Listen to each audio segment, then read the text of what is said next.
Those are some of the issues which were addressed by Dr. Richard Van West Charles during an exclusive interview with this newscast recently. Addressing the point of sustained community development, the aspiring party leader posited that core groups need to be created within communities, which can address not only the academic needs of its residents, but also vocational training, among others. So, for example, a group exists in Bedford-Wacton. So, we've just had the results of the CXC. That group must have an educational subcommittee that is going to be looking at the results of the children in this geographical space where it resides, to see how our schools performed, how our children performed. The party executive ventured on to highlight that even though the youth population of the country constitute the highest percentage, enough is not being done to create an enabling environment where those very youths can thrive. The system that we have in the country must be able to provide that access, to allow that young professional to move on and develop himself, have his family, and have comfort. Meanwhile, the former head of the Ghana Water Incorporated reiterated that mistrust among ethnicities continue to plague society at every level, and that Guyanese must do what is necessary to rid communities of that type of discord. Because if we were to take that approach, the country as a whole will grow. And one thing I keep repeating you cannot afford is the ethnic discrimination. You can't afford it.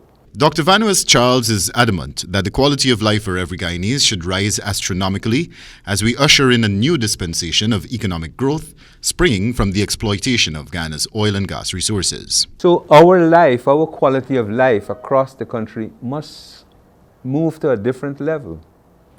You know, and if you think about it, the roads, a new road system very, very quickly, because the amount of time people spend on the road to work and from work is not productive. The PNTR executive member, who is also the son-in-law of the founding leader of the party, Lyndon Forbes Sampson Burnham, threw his hat in the ring long before the date for the party's Congress had been confirmed, during which time he also took swipes at the current leader of the party, David Granger, going as far as to question his leadership style and abilities. Dr. Van West Charles will have his work cut out for him on the road to becoming the next party leader, as he will have to face contenders, the likes of the current leader of the opposition, Joseph Harmon, who has already amassed great support from fellow members of parliament, and long-standing member of the party, Aubrey Norton, who is banking on his experience to land him in that position. While the party's nomination day has been set for November 11th, where contesting candidates will be confirmed and announced, it is yet to be confirmed whether the current chairperson of the party, Valda Lawrence, will also be contesting.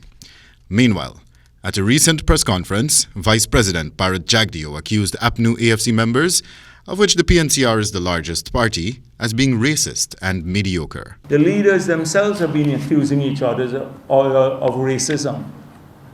They themselves have been saying who is more racist than the other against Indo-Guyanese. So it is now the whole thing. And imagine when we said that APNU has mediocre MPs who were put there for their thuggery, not the least, well, maybe the least, Shara Duncan.